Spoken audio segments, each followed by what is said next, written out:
Well, good morning or afternoon, everybody, and welcome to FSMA Fridays. Our topic today is traceability requirements and best practices. I'm Barbara Levin. I'll be your host today. Before we begin, let me give you some important announcements. We are hosting our webcast and podcast today through the WebEx platform. Should you have any technical difficulties, you can contact WebEx technical support directly at 877-509-3239. Again, 877-509-3239. By the end of the day on Monday, we will be sending everybody a link to the recording. If you are online with us, when we're finished the pre-submitted questions, you'll be able to submit your questions. And for your privacy, you can see the names of the host and the presenter and your name, but not the names of the other attendees. So we're very excited to have with us from our FSMA Friday tag team from the Atchison Group. David Atchison will be here, as well as Jennifer McIntyre. So welcome, David and Jennifer. Very exciting to have you back. And we're going to jump right in. David, we're going to start with you, as we do every FSMA Friday, before we jump into our topic of the day. Let's come to you to hear the latest update from FDA on anything FSMA. Well, thank you, Barbara, and pleasure to be with you as always, and happy summer to everybody. It's finally nice to be done with the snow and the frost and the ice. Not a whole lot to report on updates. Just a reminder to everybody, we are anticipating a new version, or a new partial version at least, of preventive control rules for humans and possibly animals and produce. Potentially between now and the next FSMA Friday. So we may be doing a last-minute shuffle with the agenda on FSMA Fridays if that comes out. I had a chance to look at those. So they're coming. One other sort of interesting little anecdote just to share with everybody is just yesterday, FDA did actually put something out on the Federal Register that actually addresses the time involved in record keeping around product tracking. And I normally wouldn't mention this because it's fairly trivial, but you know, given that our theme today is product tracking, I think it's worth just mentioning that they're out there. And as one might expect, and I'm sure we'll touch on in the next half hour or so, is it goes back to the original authorities in the Bioterrorism Act and reminds us about the one up and one back basic provisions and how FSMA has upped the game on that somewhat, and that's certainly what we'll be talking about. I think the reason I mention it is it tells me that the FDA is continuing to move on this product tracking, record keeping side of the FSMA piece of the original Bioterrorism Act, one up or one back, but we'll get into some details. So I think the message there is not only is this timely, but it's alive and well, and would suggest to me that we're going to see something popping out of the agency before too long on this. So that's about it on the updates, Barbara, so back to you. Okay. Well, let's stick with you for a moment here, David.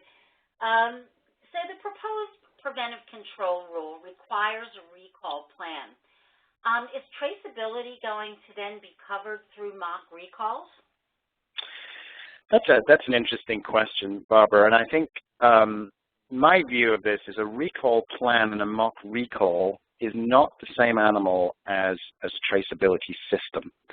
And a traceability system, as we'll get into, and I know Jennifer will talk about this in more depth, really is getting at the ability to know what came in from where and where you sent it, and all of the appropriate information around that. And mock recall is a much more involved process around looking at production records and looking at many, many other factors. In order to do a robust recall, you need a traceability system that's functional, and you need it to be functioning quickly, and you need it to be adequate so that when you do initiate your recall, it's hopefully just once, and that you don't go back and realize, oops, we've just found some more records and we need to extend our start point or our end point So the two integrate, but they are fundamentally different. And as the question points out, the preventive control rule does require you to put a recall plan in place. And there are some obviously other requirements in FSMA that speak to traceability specifically. So the two are related, but they are different. Okay. Jen, how does FSMA address traceability? And I think some people are asking, why is traceability a part of FSMA? Sure. As David mentioned, traceability, certainly in my view, is distinct from a recall plan, and FDA will have to address it separately from those preventive control requirements. If you look in FSMA, traceability has its own call-out in Section 204 of FSMA, and that is the part of FSMA that relates to the detection and response to food safety problems. So although I think that there's an element of prevention in having a good traceability system, it really comes into play on the response side. And so it is a part of FSMA. I'll let David talk a little bit about some of his real-life experience in why traceability got its own section, why it has its own call-out, and why it is important for FDA to address. Yeah, no, thanks, Jennifer. And it was and continues to be an Achilles heel for the regulators is traceability. And as many of those who are regular listeners to FSMA Friday will know, we've said before that a lot of the statute components that are built into FSMA are based on prior experiences and prior situations. And probably the biggest debacle with traceability was the tomato pepper issues back in 2008, where not only was the commodity wrong, but the time it took to figure out it was wrong was totally unacceptable. That was like almost 8 weeks. And then once it sort of switched to the green peppers, that still took almost a month before the traceability systems were able to say, oh, yeah, it's right, which, you know, is clearly unacceptable. And the FDA struggled big time with records and with companies not having adequate records and not being able to really do the traceability components properly. So as always in politics and in food safety, the pendulum starts to swing. And some of you who are FSMA aficionados will remember way back in the early versions of FSMA, there was actually some language, and I think it was the House version of FSMA, that required all registered food companies to basically have full pedigree traceability from them all the way back as far as you could go, so potentially all the way back to the grower around multiple layers of suppliers. And that had to be produced to the regulators within 2 business days, 48 hours. And clearly that was neither practical nor economically feasible. And it went away. But that was the pendulum that swung markedly in one direction. And it swung back towards the middle in terms of sort of building off the Bioterrorism Act requirements. So traceability is key. I know that FDA would love the traceability requirements to be more robust. And looking in the crystal ball, looking out maybe 5 years from now or possibly longer, I do see regulations changing on traceability. Well, actually, they'll have to change the statute first. And if we have any more tomato pepper issues, it will, as always, it will drive that kind of change. But that's why it's in there, because the system currently was just not working well. And I think, frankly, even these new changes won't make it work as well as it could. But that's just the evolution of regulatory process. So that's my thoughts on that. So back to you, Barbara. Okay, great, thank you. Let's go to our next question. And Jen, I'm going to come back to you for this. What does FSMA require FDA to do in terms of traceability? And put some framework around that for us. As David mentioned, there are record-keeping requirements in place today related to traceability. So pre-FSMA, there were record-keeping requirements, and it does stem from the Bioterrorism Act related regulations. It's the one up, one back. Where did you get the product from? Where did you send the product to? And there are a few more details, but it isn't a terribly complex requirement when you read it on paper. In actuality, accomplishing the acquisition of records, where did you get specific products from, how did you use those products, where did those products go, and what does that handshake look like? As David mentioned, it becomes very complicated and cumbersome when you have these very complicated supply chains and people using a multitude of different systems, even sometimes within their own facilities, to collect this information. So the first thing that Congress required FDA to do through FSMA was to do pilot studies to understand what works and what doesn't. What are those practices, as we look at the variety of practices within the industry that seem to work? What are the technologies that seem to work? And so FSMA called out that FDA needed to do 2 pilot studies, one related to processed foods and one related to fresh produce. Both different categories of products, different types of supply chains, but both which have had issues. David mentioned the tomatoes and peppers. The PCA peanut paste issue showed other types of deficiencies in the traceability system, trying to figure out where all that peanut paste, all the different products that it ultimately had gotten into. So the first step, according to FSMA, was to do pilots. Then FDA also needed to look at the cost and benefit related to technology, related to changes in traceability systems, look at what was going on domestically within the industry, and international product tracing practices. Look at other efforts that were underway around the globe, and ultimately establish within FDA a product tracing system. FDA does have the authority through FSMA to require additional records be kept for high-risk foods, and that's a whole other topic. But at the end of the day, we are expecting the FDA will issue a proposed regulation and then have a couple of public meetings and issue a final regulation related to traceability, these additional records that, according to FSMA, would need to be kept for high-risk foods. And FSMA imposes a couple of other restrictions on FDA in terms of what the agency can and can't ask for. And David mentioned pedigree. It's specified within FSMA, the Senate version, which did pass, that FDA may not require a pedigree system. And so it remains to be seen what FDA will do, but certainly FSMA gives FDA some additional authorities here. Okay. Sorry, I'm having trouble with the page. Jen, let's stay with you here for another minute. So there were some pilots. What did the traceability pilots recommend, and are those recommendations now in effect?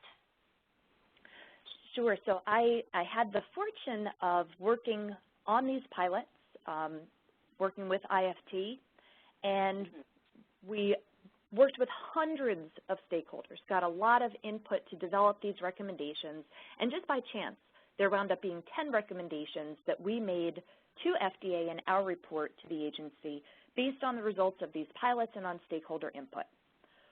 The first recommendation that we made, which was quite controversial, although we reached consensus within our very diverse group, was that all foods should be traceable, not just those that are designated as high risk.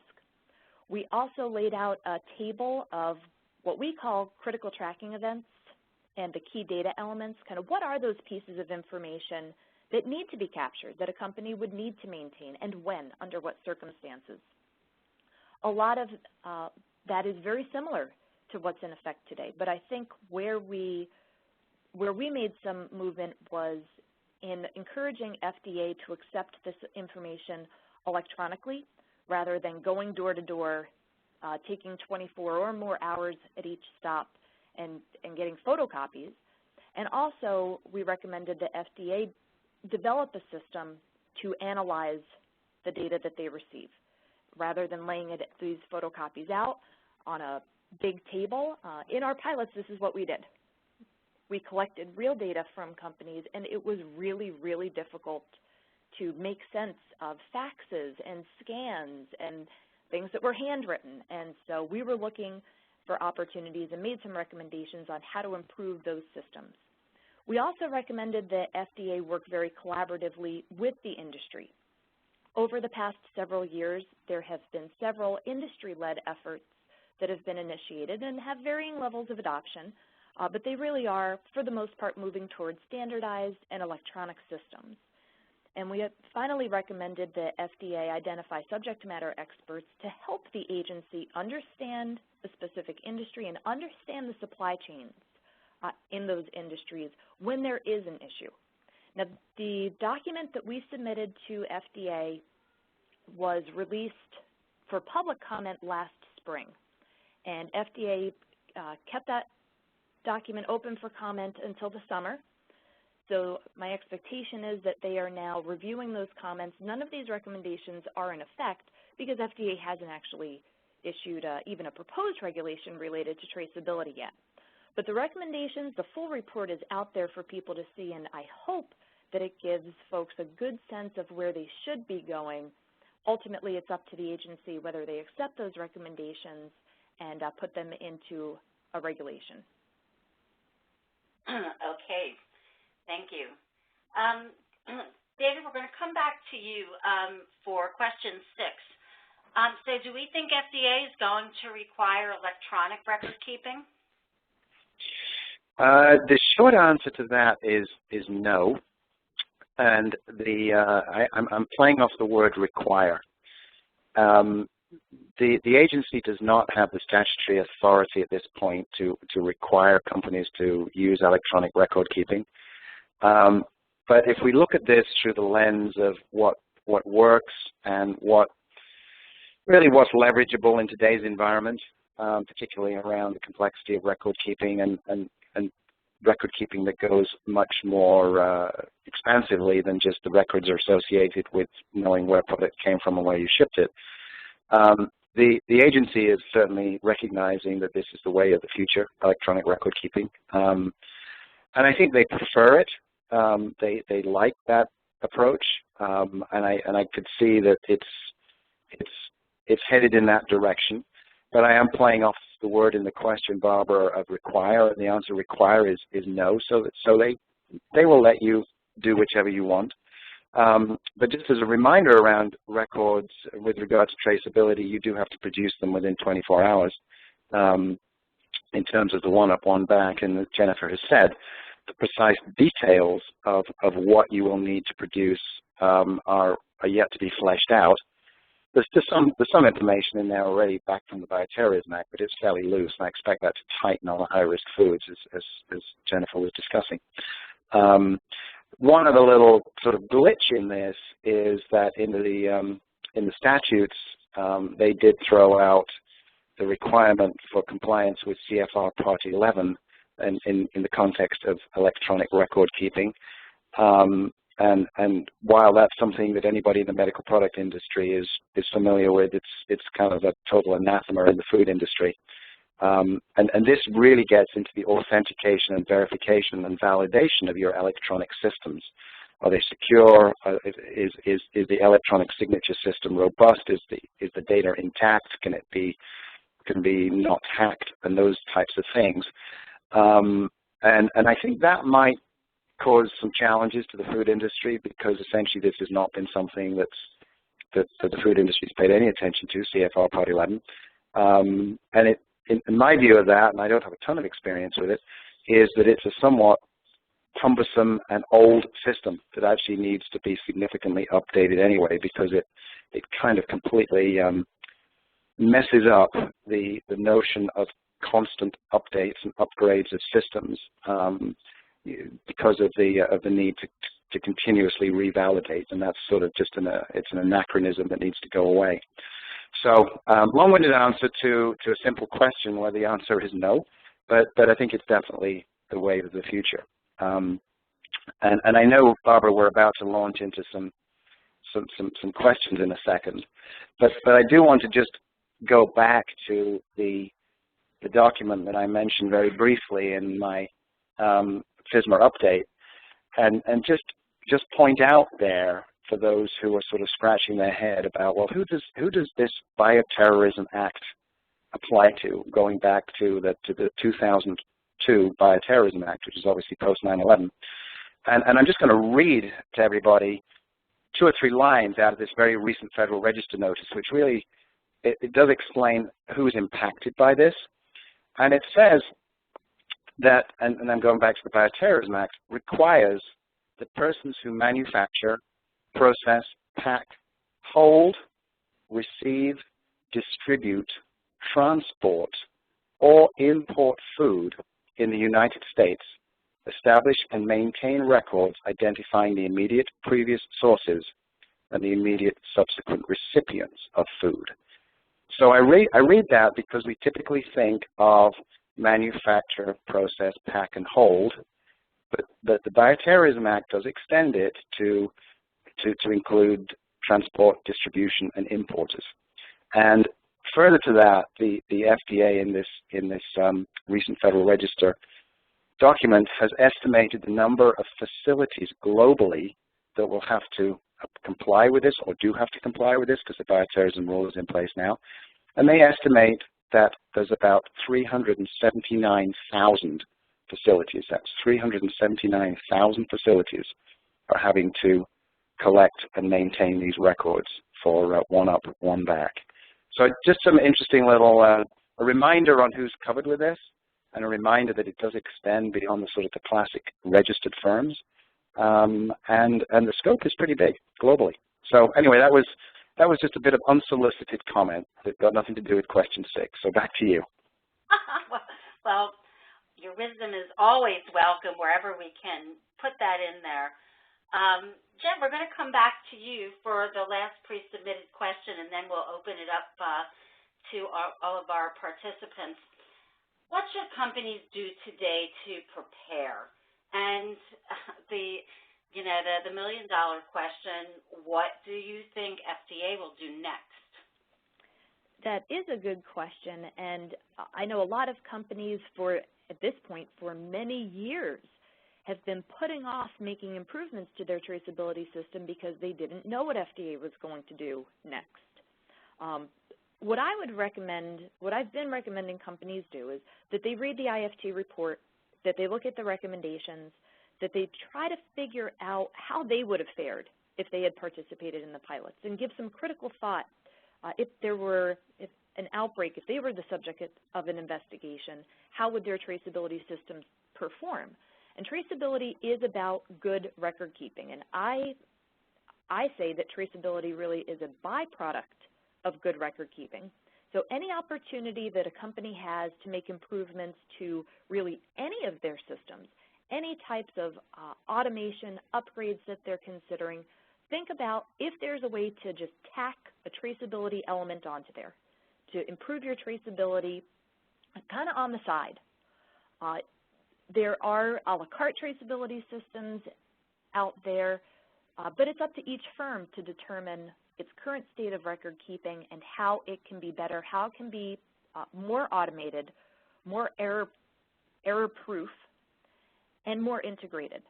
And this includes talking to supply chain partners and understanding if, even if you've got outstanding traceability within the 4 walls of your facility, if that next link in the chain is broken, it doesn't really do you any good, because ultimately what you want to be able to do is understand, as a situation is evolving, are you impacted?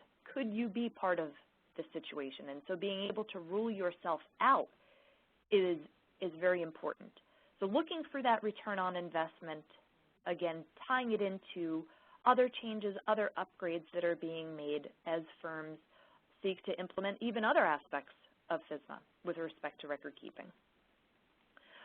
We are expecting that FDA will submit that report to Congress pretty soon. I know that word on the street is that FDA has been out talking to some of the groups that submitted comments when that report was open for comments. The IFT report was open for comments, and so FDA's own report to Congress probably, it's very long overdue at this point, it's probably going to be submitted to Congress soon. And then this past winter, FDA put out their proposed methodology to get at what are those high-risk foods. So before even just putting out a list and stating what the foods are, they put this method out there, how they're going to determine what's in and what's out. And so that was open for comment. The comment period on that has closed, but it's clear that now that the 7 pillars of FSMA are in motion, that FDA is getting around to addressing this traceability component. Okay, very good. Thank you, Jennifer. What we're going to do now is take questions from our audience. Now I'm going to go out of full screen. Everybody now should be able to see, excuse me, at the bottom right-hand side of their screen, a box where you can enter a question and then hit send. And while we are waiting for some of those, for some of those questions to come in, let me give you some additional information here for follow-up. As we said earlier, the recording link for today's session will be sent out by close of business Monday. You can see here we've got some fabulous topics coming up over the next couple of months. If you're already registered for FSMA Friday, you don't need to re-register again. New registrations can be at FSMAFridays.com. And everybody that registers gets access to the recordings of all of the past FSMA Fridays. We're very excited to announce here at SafetyChain a series that we're doing in conjunction with Food Safety Tech. This is our 2014 GFSI Leadership Series, webcast series, SQF, FSSC 22000, and BRC, The Road Ahead. The North American leaders of each of these schemes over 3 different webcasts are going to be talking about what's coming up, how you should begin to prepare, how their schemes can help you prepare for FSMA. Registration is complimentary, and you can register from the home page of our website. And, of course, if you need help with electronic record keeping or any component of food safety automation, SafetyChain's website is there, and help on your programs themselves, you can contact Atchison Group. And so with that, let's get to some questions. We have a question from Marie saying, what are your suggestions for tracing direct contact packaging? Jennifer, should we start with you? Sure. First, I should say that product packaging is not something the FDA requires be traced. The GFSI schemes typically require that packaging be traced, but by the letter of the law, packaging is not, it's food that needs to be traced, not packaging. Now, do I think that it's a good idea to trace packaging? Absolutely, and so I would certainly encourage that as firms look at traceability, that they do look very comprehensively at all elements of their product, including packaging, and trace it. In terms of how do you trace packaging, I think that the approach should be quite similar to tracing food, where there's some unique identification of a lot or a unit of packaging material, whether that's something that is assigned by the manufacturer of that packaging material or something that's assigned by you based on the date, for example, that you begin using that material, the purchase order that you received that packaging material on, etc. But having the link between which packaging material, at whatever degree of granularity you can get to, more granular is better, and being able to link that to the product that's being packaged, again, with a good deal of granularity. Lot, dates and times, it's up to each firm to determine how they identify their products, but establishing that connection is important, and there are systems whereby you can do this on paper, writing the numbers down. It becomes a little difficult and arduous and difficult to retrieve, or using a more automated type of system. So I hope that answers the question. Barbara, I just endorse Jennifer's comment there. I totally agree with her. This may not be a regulatory requirement, but for brand protection and limitation on recalls, it's essential. We've seen any number of situations where it was the packaging that was the problem, and if you don't know precisely the batches, the lots that were used, and the lots that were shipped, and you can link the food back to the packaging that was used, you end up in a mess. So totally just want to endorse what Jennifer just outlined. Great, thank you. David, let's stay with you here for a moment. Tomas is asking, what are current lot numbering requirements, and will FSMA change them? Oh, that's a question that certainly should have gone to Jennifer, but let me give it a shot, and then she can clean up my mess. You know, my belief is that there are no current lot numbering requirements. The FDA, if you've got lot numbers, they want them in regard to the one up, one back, but the requirement to keep lot numbers, no, I don't believe that's a requirement right now. Will FSMA change them? Yeah, I think it will. As Jennifer pointed out, the new record-keeping requirements around high-risk foods, that's precisely what they want to do, because is to put in much tighter requirements, which I think will include lot numbers. So, Jen, did I get that right? For the most part, David. I'll add a You're generous. Details. I'll add a couple of details to your comments. David is correct that there are some loopholes that are currently on the books that don't strictly require the recording of lot numbers. What the current rule says is that manufacturers need to record lot numbers of ingredients into finished products if available. So that's the loophole, and it does only apply to manufacturers. So distributors and others in the supply chain do not need to maintain lot numbers. That's crystal clear. It's just that one up, one back, who'd you get it from, who'd you send it to. That was one of the key things that we looked at in the pilots was, is it a necessity to record lot numbers? How much does it help if supply chain-wide there was a recording of lot numbers? And I can tell you it helps an awful lot. I think it's pretty obvious. But there's a cost associated with that and infrastructure changes that would need to occur in order for especially high-volume facilities such as distribution centers, warehouses, to maintain lot numbers. And so what we then looked at was, could we use other numbers that are currently recorded as a proxy or an estimation? Things like purchase orders, they worked so-so.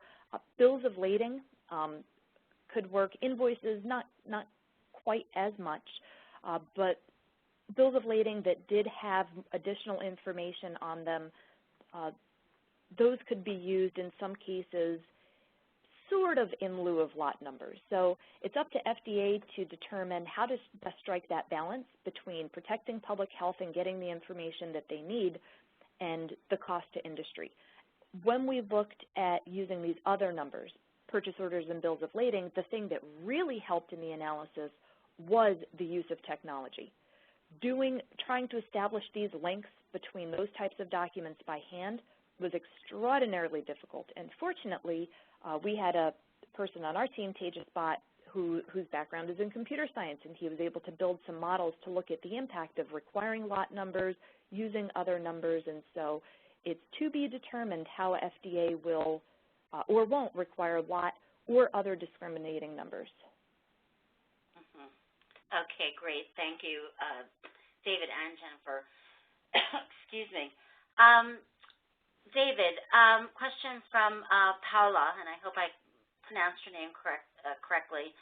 Does FDA have access to all the record-keeping documents today? Well, that's a very astute question. The way the regulations are written and the statute was written is that the FDA basically has the authority today, if they have a reasonable probability that your product is linked to a serious adverse health consequence or death, then they have access to all your records. And that's extensive.